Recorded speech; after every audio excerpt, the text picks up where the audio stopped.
nên đầu cái đào chuẩn các tổ can chúc an tan thắng lệ phao lệ tu na lệ thu lục na công được xe anh hùng thầy lục na anh bị chú thiếu lục xe này là những gia của yêu phòng xe là tỷ anh đi lệ anh có thể chú anh tu nên là đủ lem nì lại về anh tu có vào nên Israel thế này là chôn chăn đầm dân tiêu thế này là chôn chăn đầm na alo khen cho cái này Israel bị thế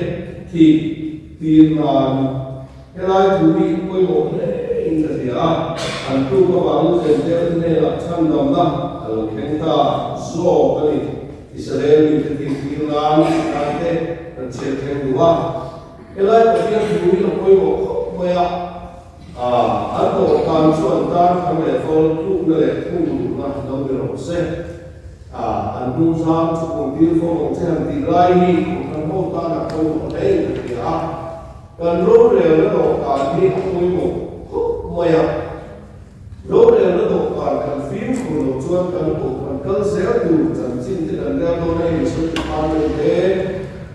biết cái quyền cần đeo đôi này anh solo tốt ta cũng bị lừa mất mà thế nào là vẫn là diễn đạt thêm phần phim của ngay để thì trong số quá trong số điểm cả chuan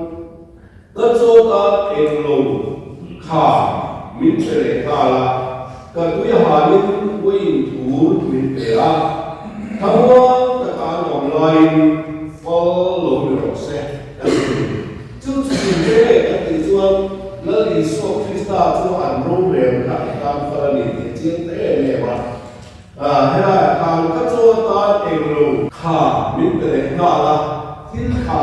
anh kể này sau số của các chiến cái là cái quy há anh thì mà quên thủ anh kể này mà sẽ chúng ta trong lễ ta cái chỗ không tất cả anh online follow được sẽ anh thế này anh đầu काम cho anh ta không lệ phơi lúc đó lệ thu là lông như lông xe anh thì rất mấy này cho đó là cho Israel cái chuyện trong tôi xảy ra đi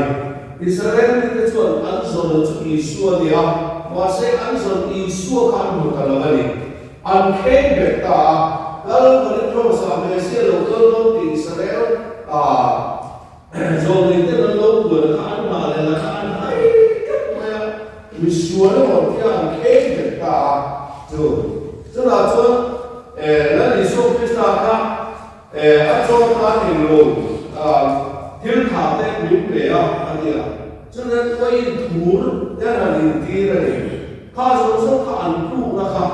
Israel đấy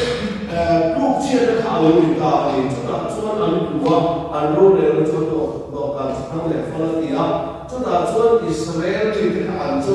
nó thêm chất Yesus Kristus dan bahkan hari ini dia ingin al-Qur'an cho điều chia cho cái đi ta là coi hiện control để đi học quay một cho bọn cần phim của nó cũng đều lên vai của lại cái số rồi đều sẽ cái tin đủ thì cái giá số này với cái hiện lớn bao chuẩn rồi đều phải ở ngay cái gì mình thiêm cái chỗ ai bị sân lỗ bóng ở tiền này cho bọn chuẩn kan kho kuya kan sia ta kan ber chu kan ka zel du ta la ko yan kan azel ta tu te kan ro le na te ya kan bil zo to pa kan bil ila kan pa